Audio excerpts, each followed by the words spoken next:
Hello, hello, hello. Welcome to the Backroad. My name is Ethan Levesque, better known online as the Main Man. Using the ideas and principles that have guided my own career and life goals through business, marketing, and creativity, I'm here to discuss the strategies that actually build stronger relationships, no matter the platform. Coming up on the Backroad, we hop into some bar stories. We discuss how to effectively communicate using a don't start none, won't be none mentality, and I'll monologue about spite. All of that and more just around the corner.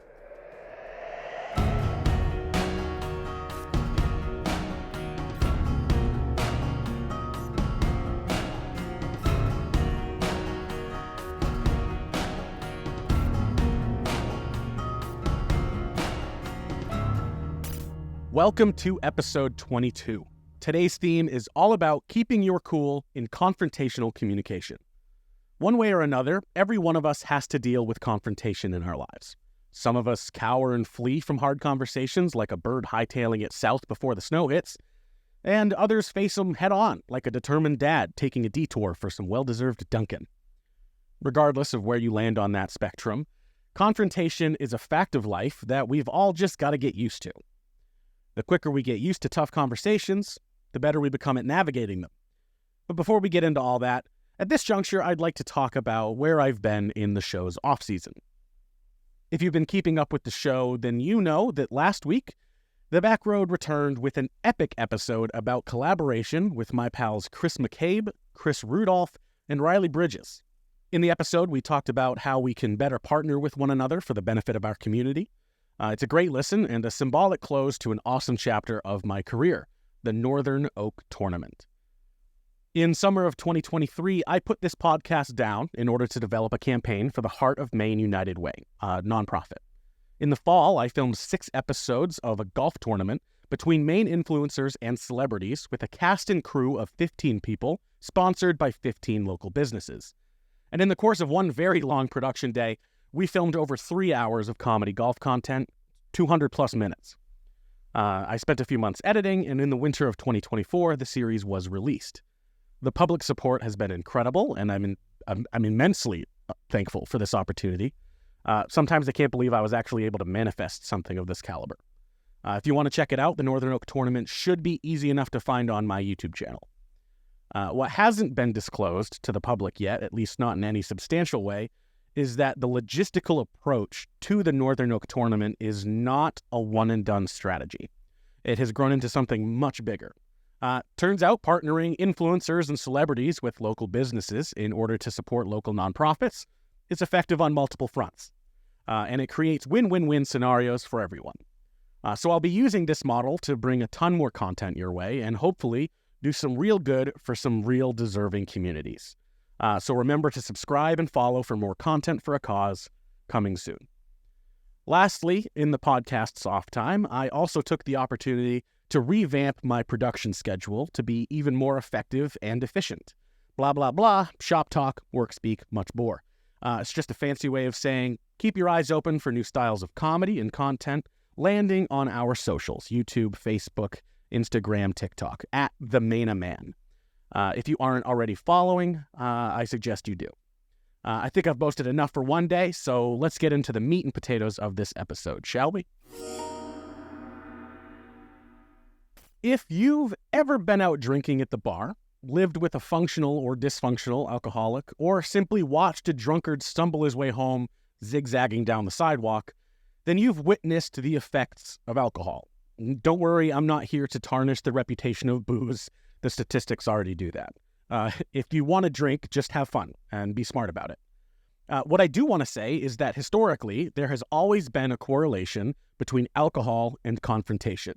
Where one exists, the other is more likely to be present. But what do you do when you're faced with escalating encounters? Do you turn the other cheek, or do you knock them in the cheek?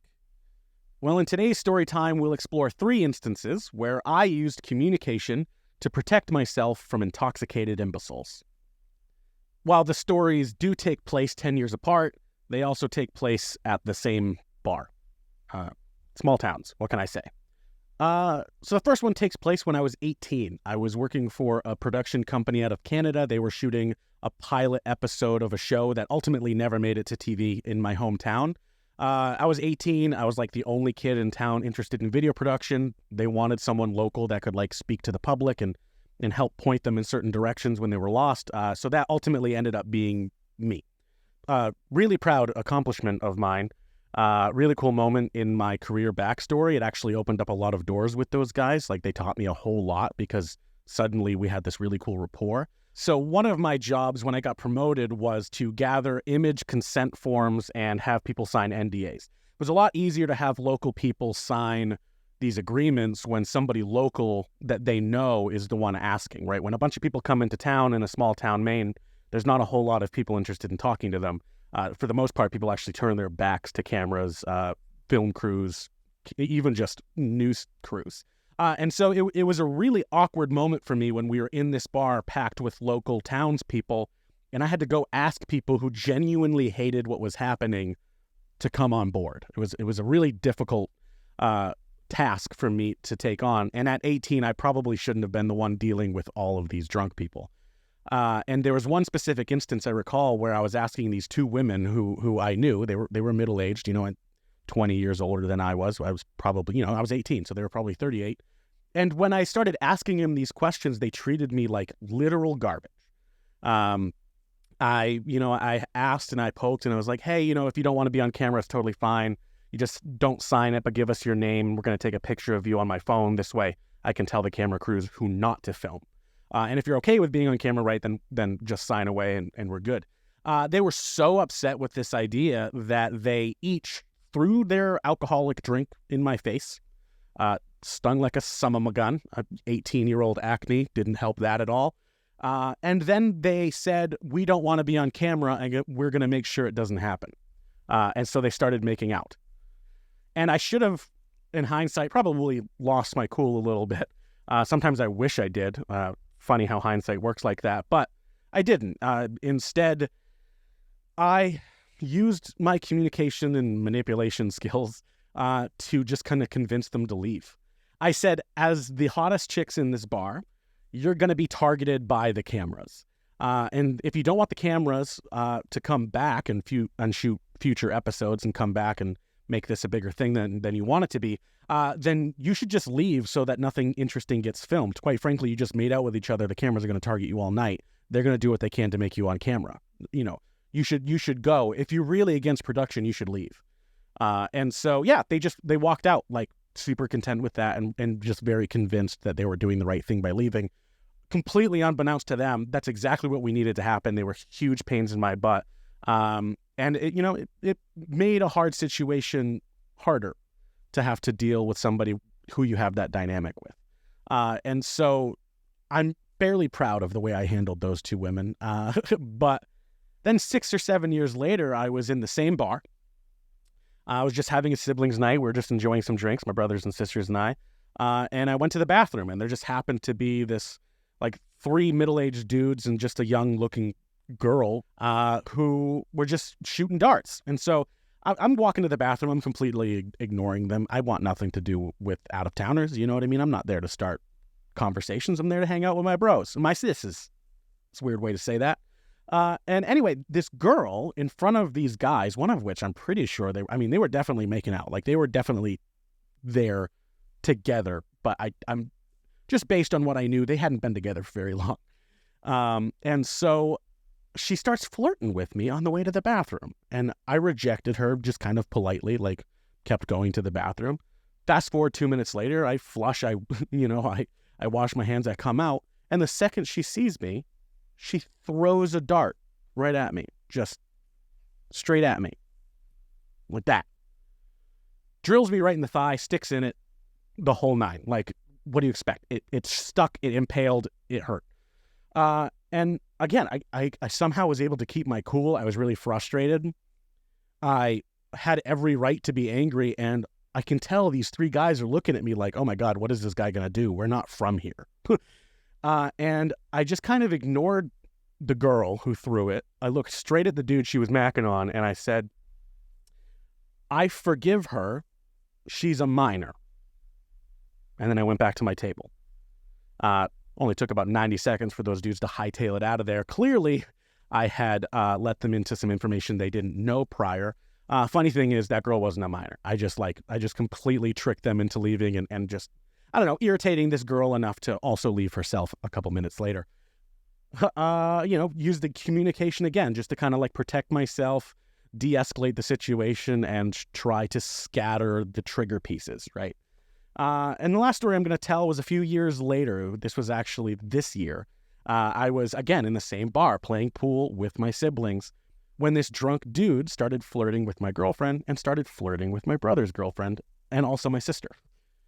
Not great. When he realizes we're there and we're, dating them, he completely pivots and gives us all of his attention. And then he just starts firing jokes and they're racist and they're homophobic and they're also just really stupid and ignorant. Like, they weren't even funny. Like, they weren't even jokes. They were just drunk ramblings that somebody thought was amusing.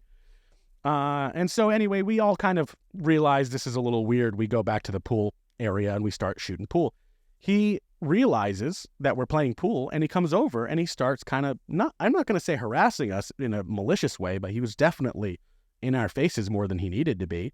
And he was upset that we bailed on him, that we ignored him, that we didn't invite him to play pool. He had mentioned previously he wanted to, so he felt really ignored and he felt bullied out of our group. You know what I mean? And it's not necessarily a group he had the right to be in the first place, but a drunk dude isn't recognizing those social boundaries. And so things escalate. He starts kind of like getting in our faces a little bit. And you can tell that the girls are a little, like they're being a little cautious, but they're also ready to like throw jabs if they need to, and I had this choice to make of like, how do I get this dude to leave? And ultimately what I ended up doing was I ended up giving him a hug, to be completely frankly. And then I like kind of grabbed him by the neck and I just looked straight at him like in the most sincere and direct way. And I said, you've been fun. You've been funny to talk to. But we're brothers and sisters. We haven't seen each other in a long time and we miss each other like crazy. It's not that we don't want you here. It's just that we really, really just want to be with each other. Like, there's nothing you can do to change that. And so I'm going to politely ask you if you can just like go back and sit over there. Like, that's all we need. We're just, this isn't going to be fun for you anyway. And he kind of gave me a hard time right off the bat. He said, why are you being such a jerk about this? But then he had thanked me for being direct with them. It meant the bartender didn't have to yell at him and kick him out, right? Things didn't have to get awkward. And it was kind of like, I felt like I saved the day, but I also felt like I broke this dude's heart, and again, I had every right to do so. I did so politely, but like, that's not great having to use your communication to defend yourself or thwart an enemy. That stuff's hard.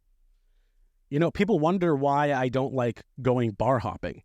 I've literally never been out drinking where I didn't witness a heated confrontation between two people. Strangers, bartenders, girlfriend, boyfriends, bosses, employees. It's always awkward. And while I may be good at navigating those conversations, they still suck. They still hurt. They still leave you with an awkward memory that never leaves. Every time I see one of those women in my hometown, my guard goes up. Every time I think of darts, I remember having one hurled at me by a stranger. I'm at a point where I can't even enter my hometown bar to play pool without feeling anxious. Sure, I can choose to forgive, let go, and move on, which of course I already have. But the truth is, I can never forget it all. All I can really do is be grateful that these confrontations weren't worse than they could have been. That's why I believe the best way to defend yourself is to play a positive offense. This week's Earful demonstrates how to communicate directly, de-escalate a situation, and trim the triggers out of your transmission, professionally and personally. As a production specialist, marketing strategist, filmmaker, scriptwriter, manager, salesman, and CEO, my career involves a lot of hard conversations. Sometimes I have legal contentions around vendor contracts and need to address them quick. Sometimes clients have concerns with our services that need to be clarified. Sometimes leads demand unreasonable accommodations. Seems to be a theme these days. Sometimes partners develop disagreements that must be resolved. Whatever the reason, these conversations are present all the time. But I don't avoid them. I steer the ship right toward the obstacle and grant the circumstance the proper respect it deserves. Like Henry David Thoreau says, When a dog runs at you, whistle for him. When I'm navigating these tough conversations, I use what I call professional speak, the don't start none, won't be none approach to communication. By using professional speak in every conversation, whether personal or professional, positive or negative, I never bump into situations that escalate emotions. Instead, I'm able to alleviate anger, I'm able to release resentments, and rejuvenate relationships. By following a 7-step process, I ensure that I never provoke hostility, and you can do the same thing. Step 1, type it all out. Put it all on the table. Nothing is off limits. Don't hit the backspace button, just type as you think. By putting everything on paper, you'll not only gain a full understanding of your position, but you'll allow your frustration to leave your body. You've proclaimed your piece. You've slandered your saboteur. You've unburdened your body. Unfortunately, this first step is typically where most people stop. But that's a mistake. You may have said everything you feel you needed to, but you communicated infinitely more than necessary. Sending a message straight from the heart may feel good, but even with the best intentions, it's not enough to stop the cycle or heal the hurt. If you send now, the frustrations will return in one form or another. If you want to be better than most people when it comes to communication, then step 2 is your best friend. Filter for grammar and punctuation. Trust me, do it. It doesn't matter if you're talking to your best friend, your mom, your coworker, your boss, or your therapist. Just respect them enough to make sure your message is coherent. It's that simple. And it doesn't end at step 2. You need to be revising for grammar and punctuation after every single step in this process. Do it because it matters. And while you're at it, make sure you're speaking the same language as the other person. If you're going to include slang, acronyms, or industry jargon, you should only do so if you're 100% positive that the other person will understand. Otherwise, dumb it down. Step 3, filter for redundancy. In other words, don't say it twice. A lot of people out here have a habit of saying something and then explaining it in alternative ways in effort of being understood. While that does make sense because we all just want to be understood, this habit unfortunately has a nasty tendency to come off degrading and condescending. If you say, I think the turtle should be green in one sentence, but the next sentence is, green makes the most sense for the turtle to be, then you've not only wasted your time and the time of the reader, but you've stumbled into an aggressive tone. People don't like being repeated at for the same reason people don't like repeating themselves. It comes off strong. So if your writing contains 2 similar sentences, simply combine them into one. Step 4. We're going to shorten some more by filtering for word economy. To use word economy simply means you are deliberately keeping your titles, sentences, and paragraphs as short as they can be, as long as it doesn't take away from your message. For example, if your email says, what time do you think dinner will be so I know what time to come over? You could shorten it to read, what time should I come over for dinner? When readers see long messages and emails, they'll usually get discouraged and annoyed. And when readers catch on to inefficiencies, they'll choose to skim instead of read. Don't degrade your message with sloppy writing. Keep it short. Step 5. Filter negatives into positives. One thing business and improv comedy have in common is their reliance on yes and. Nobody likes to hear no, and nobody likes to hear but. They just want to hear yes, and they just want to hear what you're going to do.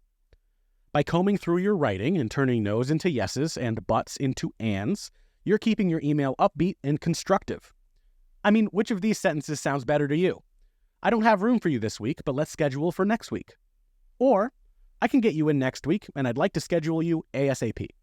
Sure, they both technically say the same thing, but which sentence makes you feel more inclined to book the appointment? Step 6. Filter emotional language. Stick with the facts and avoid intense adjectives and personifiers, as they can mislead the reader into false confidence or a catastrophizing mindset. Why? Because tone is hard to grasp, especially in writing. Without proper tone, saying, I really want to work with you, may sound like excitement to you, but can also be misinterpreted as desperation by others. Without proper tone, saying, I never want this to happen again, may sound to you like taking accountability, but can also be misinterpreted as anger by others. Without proper tone, saying, I'm actually surprised you feel this way, may sound like validation to you, but can also be misinterpreted as a discredit by others. While not all adjectives and personifiers must be removed, use should be limited and handled cautiously. Because by adding way more information than you absolutely need, your awesome message could really suffer and get wicked lost, and you'd be super wrong to completely disagree with me. Doesn't that just sound rude? Step 7. Filter for empathy. Consider the fact that the person on the other end of the thread is living just as complex of a life as you, is facing their own burdens and pains, and has just as much right to their feelings as you do to yours. Consider them as a person, as a human, as someone doing their darn best.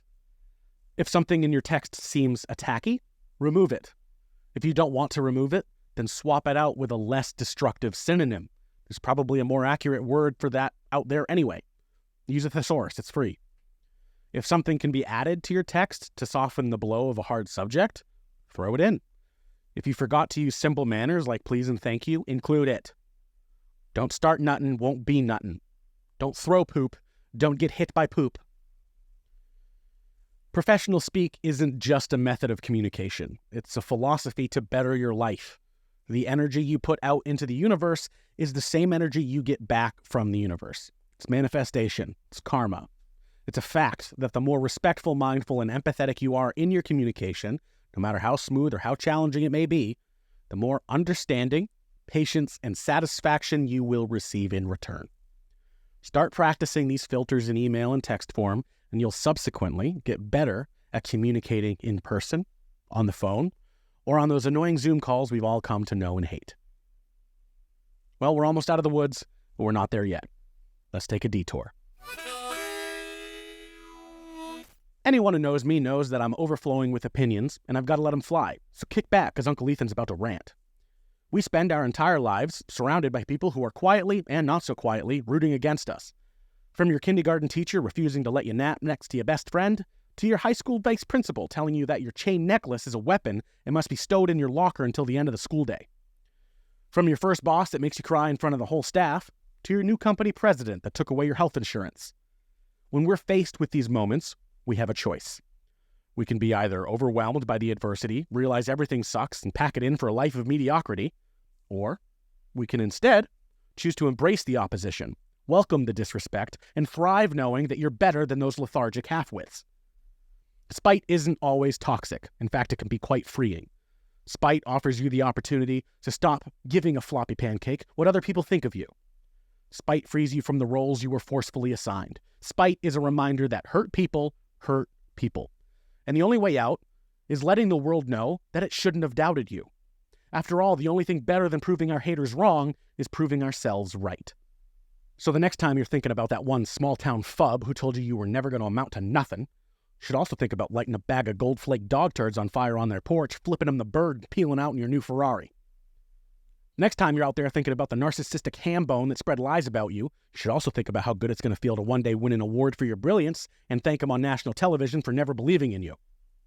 The next time you're thinking about that no-good scumbag of a coworker who went out of their way to taint your reputation in front of your boss, you should also think about buying every item they sell on Etsy until they're out of stock, so you can burn it in your infinity fireplace and send it back to him in an urn with a QR code linking him to the music video you custom produced, bragging about the blaze. Discretionary showboating is acceptable if it's revenge, because spite is unequivocally the best motivator. Nobody who's out to get you deserves any influence on your well-being. Thanks for listening. Well, the end of our journey has come, but don't worry, there's plenty more to learn in this walk of life.